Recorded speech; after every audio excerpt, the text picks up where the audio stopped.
Halo, assalamualaikum. Kembali lagi di channel Kisah Kehidupan Harian. Untuk kisah kali ini, ada sebuah cerita yang berjudul Aku Sangatlah Kaya, tapi aku ingin menguji kesetiaan istriku dengan menjadi miskin. Sebelum kita lanjut ke ceritanya, tekan dulu tombol like video ini, jangan lupa juga klik tombol subscribe channel ini, dan nyalakan juga notifikasinya agar tidak ketinggalan cerita menarik lainnya dari channel ini. Selamat menikmati. Namaku Arman. Seorang pria yang tumbuh dari keluarga sederhana di pinggiran kota, yang kini dikenal sebagai pengusaha sukses di bidang teknologi. Kesuksesan itu tidak datang begitu saja. Aku pernah tidur beralaskan lantai saat merintis usahaku, makan hanya dengan mie instan, dan menahan malu ketika harus meminjam uang kepada teman demi bertahan hidup. Semua itu kulalui dengan tekad baja, hingga akhirnya kerja kerasku terbayar. Di usia 30 tahun, aku sudah memiliki perusahaan teknologi yang berkembang pesat, beberapa properti bernilai tinggi, dan hidup dalam kemewahan yang membuat banyak orang iri. Namun, di tengah semua itu, aku merasa ada kekosongan yang sulit dijelaskan. Aku sering bertanya pada diriku sendiri, apakah kesuksesan ini benar-benar membuatku bahagia? Aku punya segalanya, tapi mengapa hati ini masih merasa kosong? Lalu, aku bertemu dengan Lara. Lara adalah seorang wanita yang begitu memikat, cantik, elegan, dan cerdas. Aku bertemu dengannya di sebuah acara amal yang diadakan salah satu rekan bisnis. Gaun merah anggunnya membuat banyak mata tertuju padanya, termasuk aku. Senyumnya memancarkan kepercayaan diri, dan caranya berbicara yang lembut membuat siapapun yang mendengarnya merasa dihargai. Kami berbincang panjang malam itu, tentang seni, musik, dan filosofi kehidupan. Rasanya seperti menemukan seseorang yang selama ini kucari. Hubungan kami berkembang dengan cepat. Lara tampak sempurna. Ia penuh perhatian, selalu mendukung kegiatanku, dan membuatku merasa menjadi pria yang paling beruntung. Aku pun jatuh cinta, atau setidaknya aku pikir begitu. Tidak butuh waktu lama, aku melamarnya. Pernikahan kami digelar dengan begitu mewah, di sebuah resort tepi pantai dengan dekorasi yang membuat setiap tamu berdecak kagum. Gaun Lara berkilauan, cincin berlian di jarinya menjadi simbol dari kehidupan baru kami yang penuh kemewahan. Namun, ada satu hal yang mengusikku sejak awal. Setelah pernikahan, aku mulai memperhatikan sesuatu yang mengganggu. Lara sangat menikmati kehidupan glamor ini. Kami tinggal di rumah besar dengan kolam renang, mengadakan pesta mewah, dan berlibur ke luar negeri hampir setiap bulan. Ia sering menghabiskan waktu berbelanja barang-barang mahal dan sibuk dengan geng sosialitanya. Aku mencoba menepis keraguan itu. Mungkin aku hanya terlalu sensitif, atau mungkin memang seperti inilah kehidupan pasangan yang hidup berkecukupan.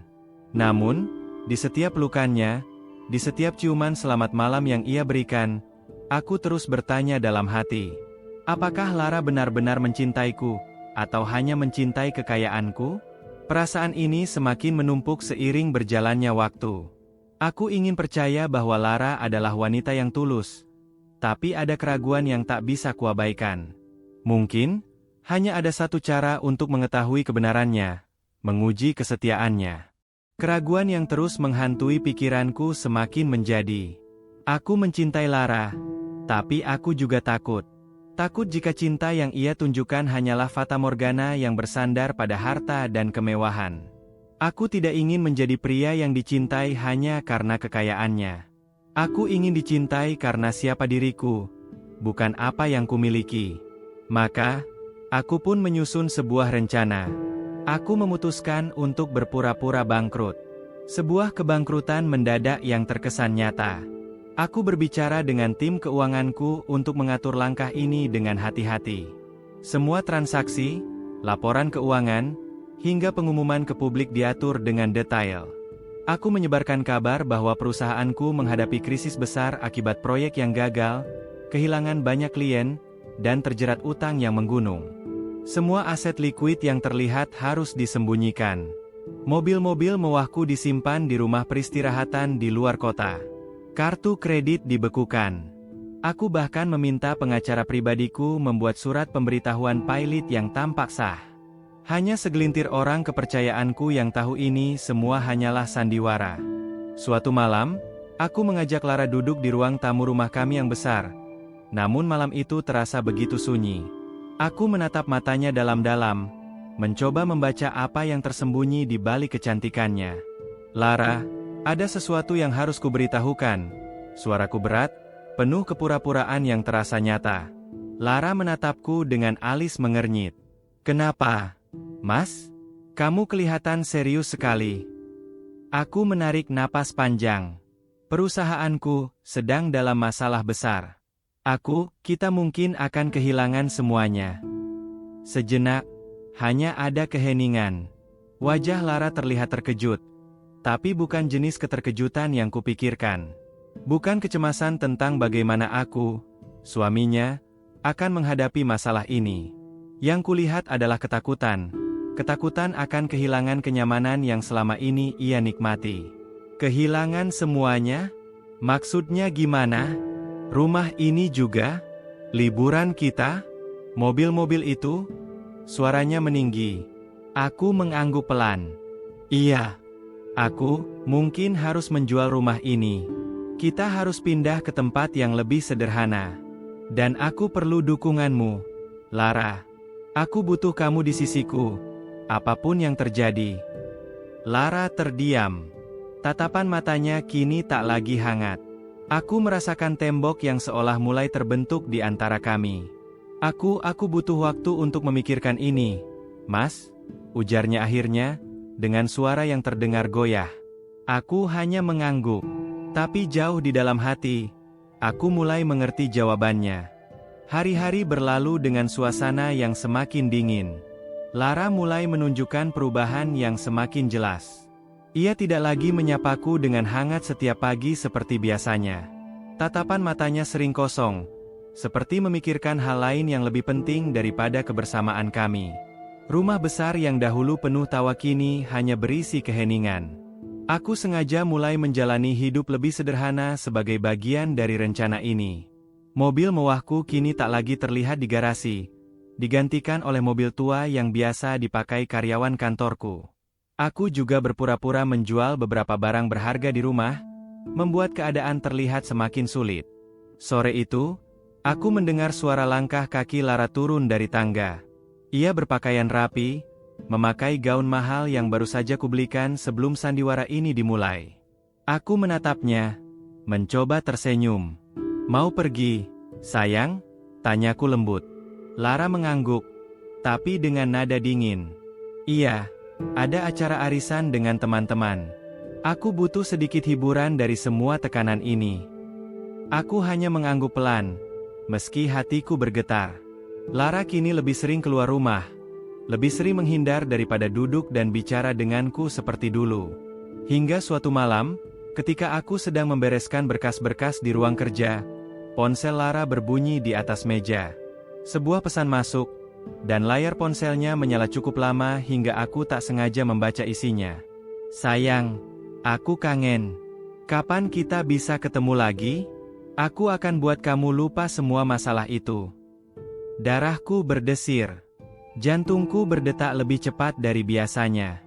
Aku menatap pesan itu berulang kali, memastikan apakah aku salah membaca.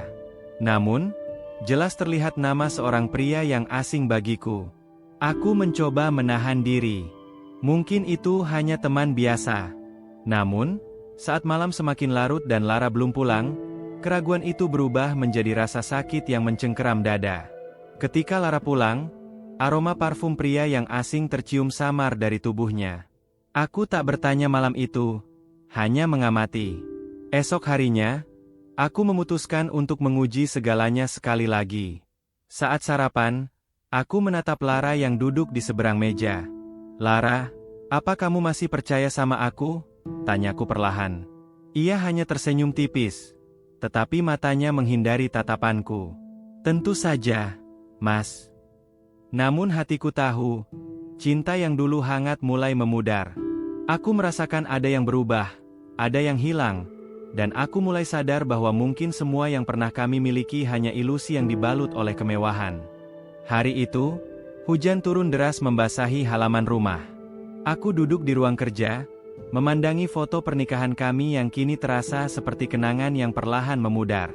Rasa curiga yang selama ini kupendam semakin menghantui pikiranku.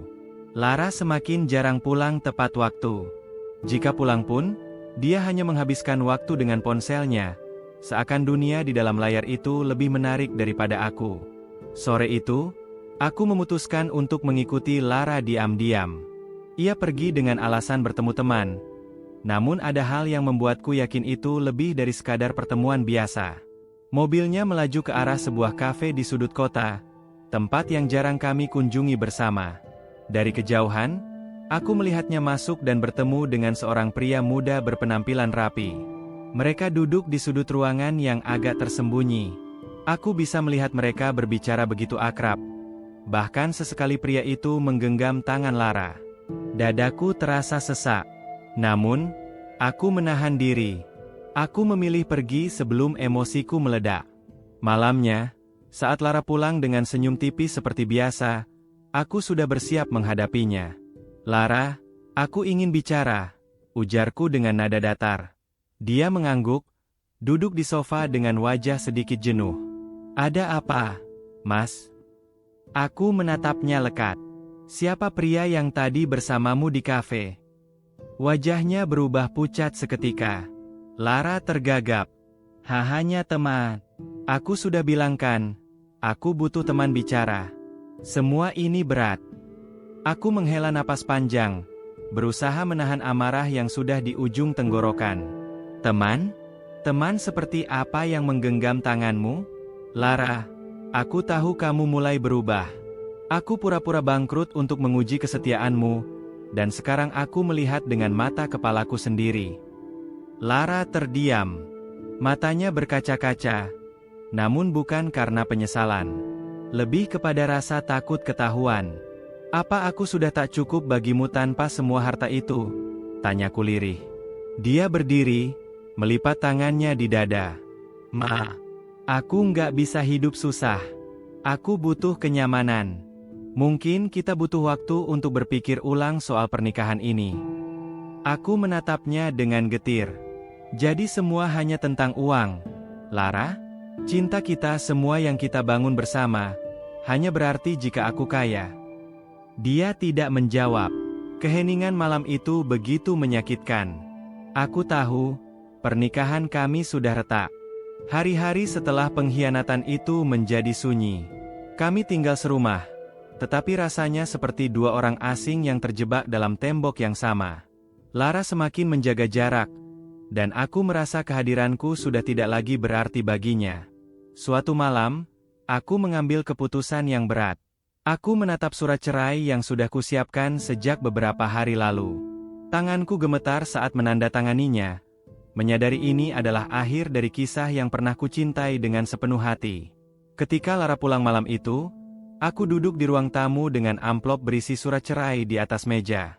"Lara, kita perlu bicara," ucapku dengan suara pelan namun tegas. Dia menatapku dengan raut wajah yang penuh kelelahan, seolah sudah mengantisipasi percakapan ini. "Apa lagi, Mas? Aku capek," gumamnya. Aku mendorong amplop itu ke arahnya. "Aku sudah mengambil keputusan. Aku nggak bisa terus hidup dalam kebohongan ini. Jika kamu merasa sudah nggak sanggup, mungkin ini yang terbaik." Wajahnya mendadak pucat. Dia membuka amplop itu dengan tangan gemetar. Setelah membaca isinya, air mata menggenang di matanya. "Mas, ini serius?" Aku mengangguk, meskipun hatiku terasa remuk. "Aku ingin yang terbaik untuk kita berdua. Kalau kebahagiaanmu bukan lagi bersamaku, aku ikhlas melepaskan." Dia terdiam lama, sebelum akhirnya menunduk dan menangis. Tapi tangisannya terasa kosong, seperti tangisan seseorang yang lebih takut kehilangan kenyamanan daripada kehilangan cinta. Proses perceraian kami berjalan cepat, tanpa banyak perlawanan. Lara hanya menginginkan bagian materi, yang ternyata tidak sebanyak yang dia bayangkan. "Mas, kok cuma segini? Dulu kan kita punya segalanya." Protesnya saat pembagian aset selesai. Aku menghela napas panjang, memandangnya dengan getir. Kamu tahu, aku cuma pura-pura bangkrut, kan? Semua ini ujian yang ternyata kamu gagal. Wajahnya terkejut. Mata itu melebar. Seakan baru menyadari kenyataan yang ada di depannya. Tapi sudah terlambat. Semua sudah berakhir. Setelah perpisahan yang menyakitkan itu, aku memutuskan untuk memulai hidup baru. Semua properti dan bisnis yang selama ini kusembunyikan kembali kujalankan dengan tenang. Aku pindah ke sebuah rumah sederhana di pinggiran kota, mencoba mencari kedamaian setelah luka yang begitu dalam. Suatu hari, di sebuah kafe kecil tempat aku biasa menghabiskan sore, aku bertemu dengan seorang wanita bernama Aisyah.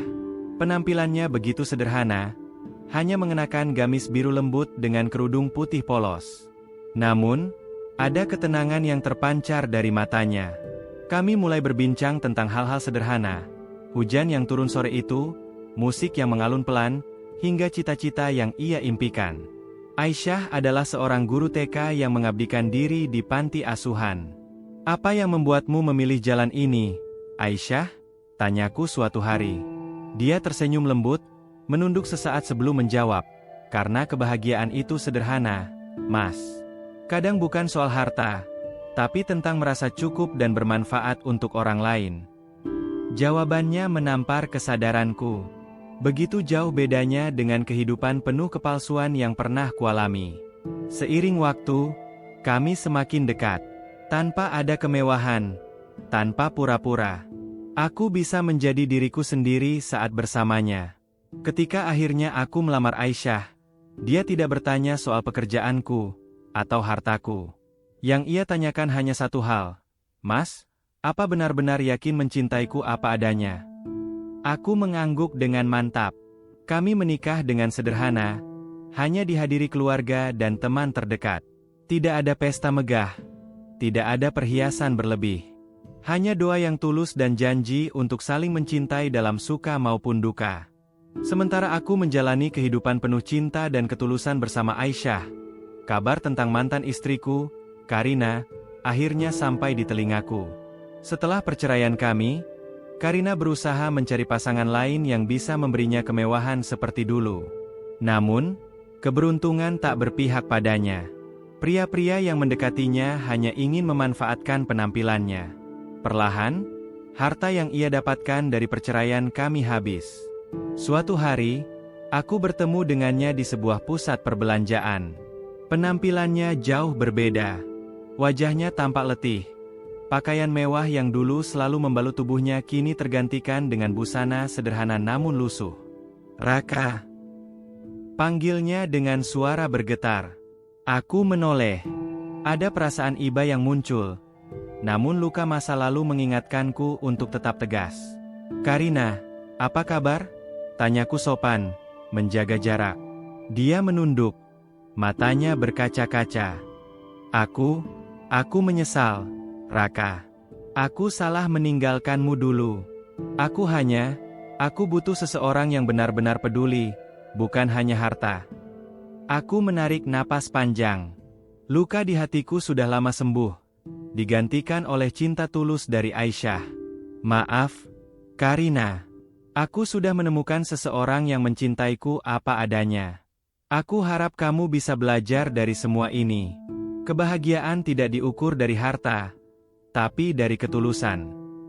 Karina terdiam, menunduk dalam penyesalan yang tak bisa lagi diubah. Sementara aku melangkah pulang, di rumah, Aisyah sudah menantiku dengan senyum hangat, mengingatkanku bahwa cinta sejati adalah tentang menerima satu sama lain, dalam keadaan apapun. Tamat. Nah, sekian cerita kali ini. Semoga kalian menikmatinya ya. Kalau mau berbagi cerita silakan kirim ke email dan apabila ada kritik dan saran bisa ketik di kolom komentar. Jangan lupa subscribe. Terima kasih.